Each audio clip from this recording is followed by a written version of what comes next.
안녕하세요. 11월 3일 목요일입니다. 서산에서는 국화축제가 열리고 있습니다. 서산 고북이라고 하는 지역에 굉장히 큰 규모의 국화꽃을 해마다 잘 이렇게 가꾸어 가지고 국화축제를 합니다. 아마 규모가 굉장히 큽니다. 그래서 전국에서 많은 인파들이 오는데 모르겠네요. 이게 정식으로 하면 어제 오픈했을 텐데 할로윈 참사 때문에 이것이 취소됐는지 계속 그냥 진행하는지 아마 이거는 제가 확인을 아직 못 해봤는데 원칙대로 한다면 국화축제가 대대적으로 열리고 아마 한 20일 동안인가 보름 동안인가 이렇게 하거든요. 한번 시간 되시는 분들은 서산 고북에서 열리는 국화축제 한번 오시면 굉장히 감동을 받으실 겁니다. 저도 그 전에 한번 가봤는데 장관이더라고요. 또 그 혹시 할로윈 축제라는 이름으로 행해진 그 할로윈 참사, 뭐 누구나 예측은 안 했겠지만 불행히도 뭐 실질적으로 참사가 발생을 했는데 먼 친척들 중에라도 그러한 불행한 일을 당한 분들은 혹시 우리들 중에는 안 계신 것 같네요. 다행으로. 물론 뭐 불가피하게 희생을 당한 분들에 대한 추모나 또 안타까운 마음은 금할 길이 없지만 그래도 또 이렇게 안도할 수 있는 그러한 부분들도 분명히 있을 것 같아서 모든 분들이 좀 이렇게 안전한 삶을 살아갈 수 있는 나라가 됐으면 좋겠어요. 오늘은 사도행전 1장 9절입니다. 이 말을 마치시고 저희 보는 데서 올리워 가시니 구름이 저를 가리워 보이지 않게 하더라. 아멘. 자, 제자들에게 성령이 임하시면 권능을 받고 예루살렘, 유다, 사마리아 땅끝까지 내 증인이 되리라. 이렇게 말씀을 하신 이후에 제자들이 삥 둘러 있었잖아요. 지금 예수님 주변으로. 그리고 이스라엘 나라를 회복하심이 이때니까 이제 드디어 예수님이 이스라엘 나라의 왕이 되고 이스라엘 나라를 다 로마의 압제로부터 다시 회복하고 해방하는 그 시기가 온 것인가요? 이제부터 주의 나라가 이루어지는 건가요? 뭐 이렇게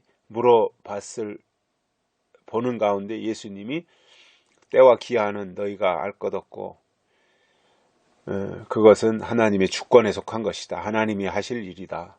너희는 성령 받아가지고 하나님의 일 하라.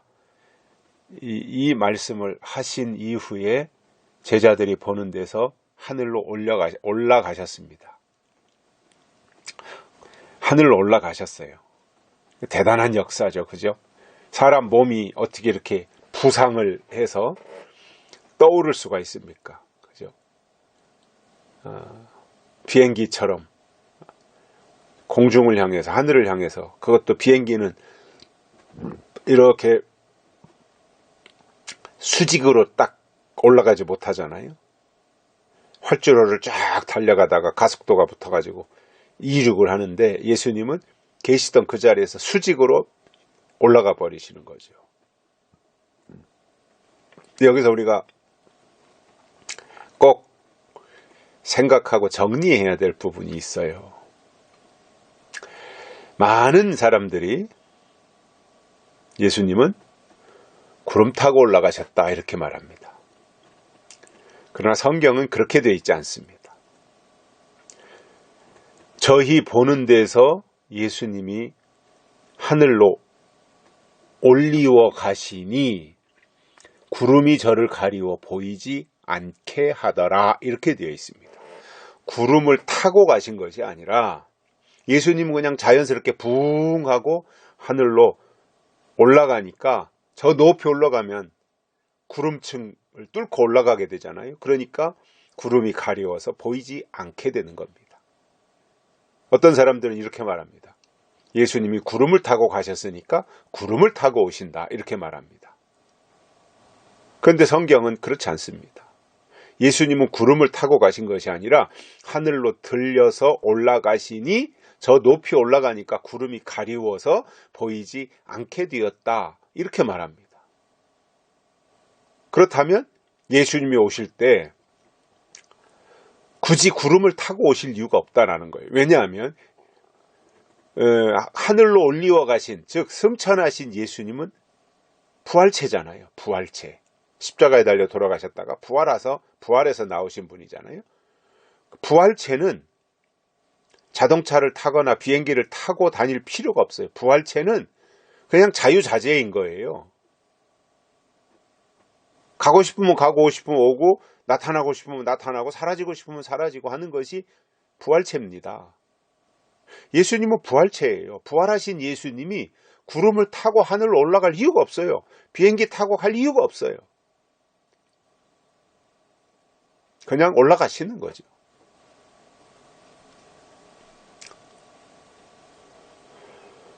그렇기 때문에 다시 오실 때도 예수님은 구름을 타실 이 하등의 이유가 없습니다.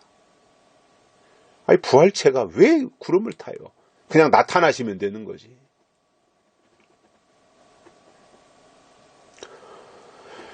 그런데도 자꾸 구름에다가 의미를 두고 예수님이 구름 타고 가셨으니까 구름 타고 오실 것이고, 이 땅에서 예수를 믿는 사람들도 7년 대환란이 오면 그 대환란 가운데서 공중으로 구름 타고 올라가서 공중에서 예수님을 맞이하고 거기서 7년 동안 혼인잔치가 있고 이 땅에는 큰 환란이 있다, 이렇게 말합니다. 그렇지 않습니다. 예수님은 오실 때 오히려 계시록에 보면 백마를 타신다 그랬어요. 백마. 흰 말을 타고 오신다 그랬어요. 그리고 그분에게는 이름이 쓰여 있는데 진실과 충신이요 하나님의 말씀이라 그랬습니다. 다시 오실 예수님의 이름이 진실과 충신이고 하나님의 말씀인 거예요. 그러한 분이 뭘 구름을 타요? 그리고 예수님을 맞이할 성도들이 변화체가 되면 구름을 타고 안 타고 그게 아무 의미가 없다니까요. 부활하신 예수님이 자유자재이듯이 땅에서 변화체 되면 자유자재 그 자체가 된다 말입니다. 그러니까 그 방향으로 가면 되는 거거든요. 그러니 굳이 이렇게 저렇게 할 이유가 없는 거예요. 그냥 성경대로 믿고 성경대로 살고 성경대로 기다리고 성경 중심의 신앙생활 이어가면 되는 것이지, 괜히 성경은 무시하고 누가 말했으니까, 아무개가 이렇게 말했으니까 그게 옳다라고 사람의 주장을 따라가다 보면 신앙 놓치고 맙니다. 잃어버립니다. 예수님이 하늘로 올리워 가시니 구름이 저를 가리워 보이지 않게 된 이것이 사도행전에서 말씀하시는 예수님의 승천에 대한 설명인 것입니다. 여기까지 하겠습니다. 감사합니다.